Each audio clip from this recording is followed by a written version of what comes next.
హరించెదను హరించెదన్న ఐశ్వర్యము విరోధి వలె నన్ను విడచినను హరించెదన్న ఐశ్వర్యము విరోధి వలె నన్ను విడచినను యేసు చాలు యేసు చాలు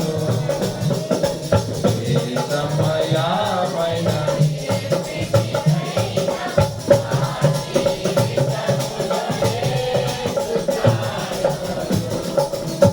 పాట బాగా పాడతాం యేసు చాలు ఒక తులం బంగారం పోయినందుకు ఎన్ని రోజులు ఎడుతారు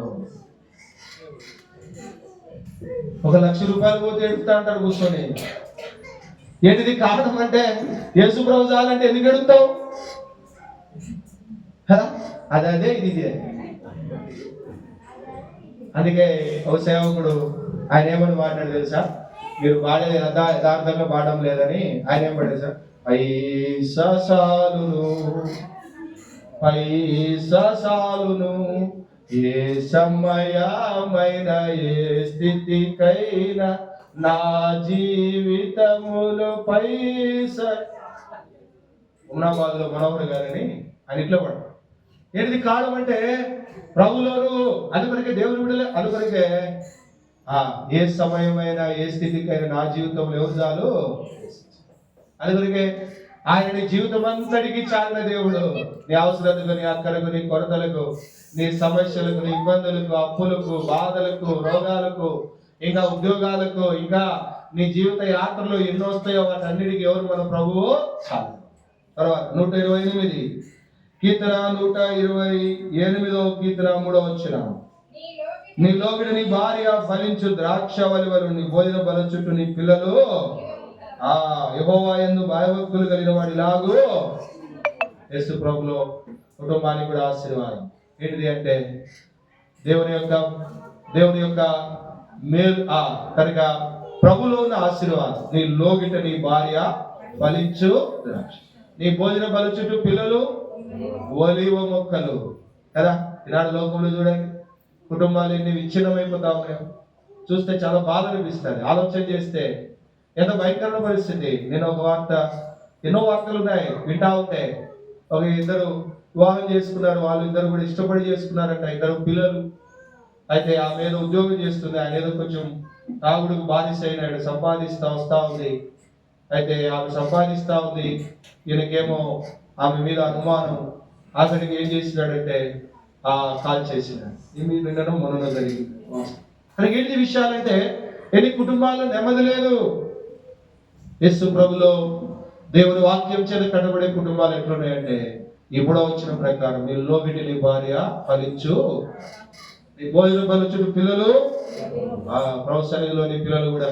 అందుకే దేవునింటికి తీసుకురా. దేవుని సన్నిధిలో ఉండాలి మన పిల్లలు. భద్రత ఉంది, క్షేమం ఉంది, మేలు ఉంది. బయట ఎక్కడ కూడా క్షేమం లేదు.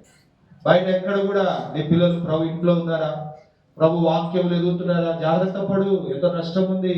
లోకం భయంకరంగా ఉంది, లోక సహవాసం భయంకరంగా ఉంది, లోక స్థితిగతులు భయంకరంగా ఉన్నాయి.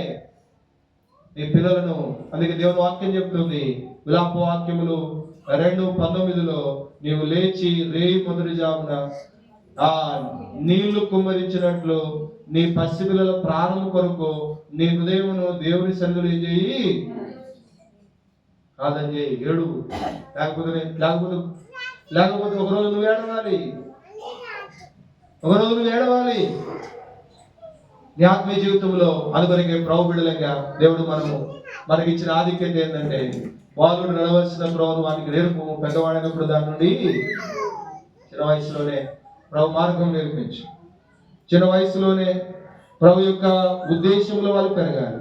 చిన్న వయసులోనే ప్రభు కార్యాల కొరకే వాళ్ళు సిద్ధపరచు. ఈ దినాల్లోనే నీ పిల్లలు ఆత్మీయంగా ప్రభు కొరకే నువ్వు సిద్ధపరచలేకపోతే ఒక దినాన్ని ఏడుస్తావు. ఆత్మీయమైన సంగతులు చెప్పు. మోషే తల్లి అట్లా చెప్పింది, పాలిచ్చి పెంచింది. అందుకే పెద్దవాడైనప్పుడు ఐగుప్తు ధనము కంటే క్రీస్తు విషయం నింద గొప్ప.